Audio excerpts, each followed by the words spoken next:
No niin, hei, minä olen Shenol ja tässä videossa esittelen projektini nimeltä Oma Leima.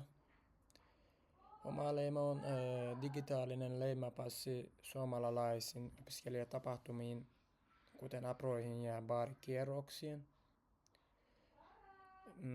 Perinteisesti opiskelija käyttää tapahtumassa paperista leimakorttia.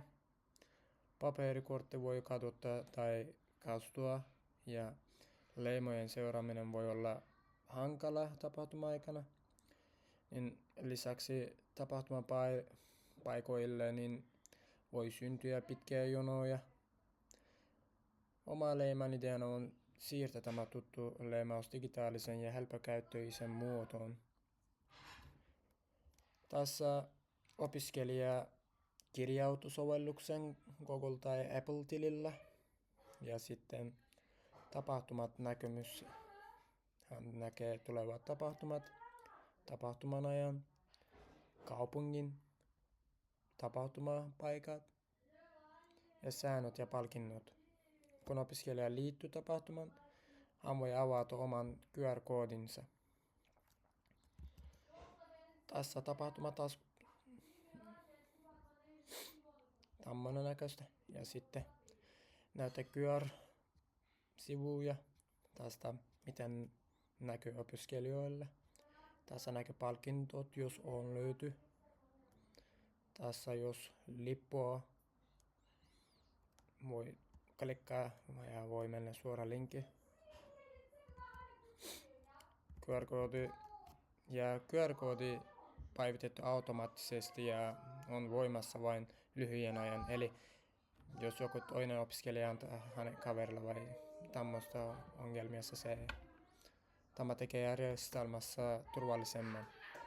Tapahtumapaikan työntekijä kirjautuu yritysnäkymään, valitsee oikean tapahtuman ja skannaa opiskelijan QR-koodin.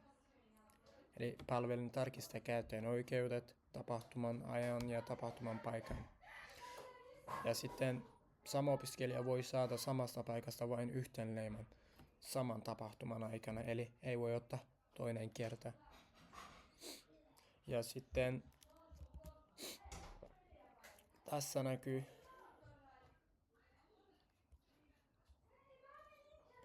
jos on säännöt. Ja sitten täällä opiskelija voi tarkistaa leimakortti, että monta kertaa se saanut leima. Eli kun skannus onnistuu, opiskelijan digitaalinen leimakortti heti päivitetty ja reaaliaikainen.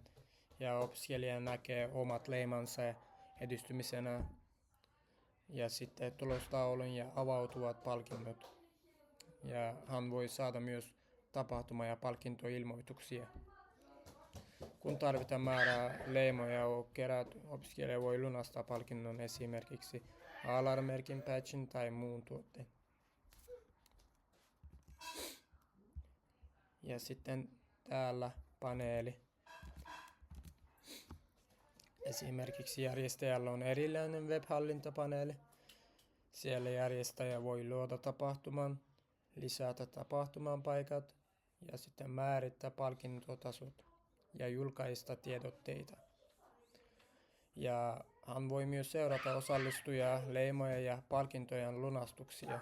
Näin koko tapahtuma voidaan hallita yhteistä paikasta. Ja myös voi käyttää mobiiliappikin.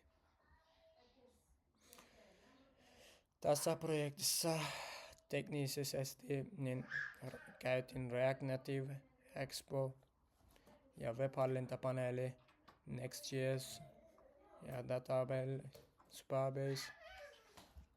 Ja kiitos kun katsoit esittelyn, tämä oli Oma Leima.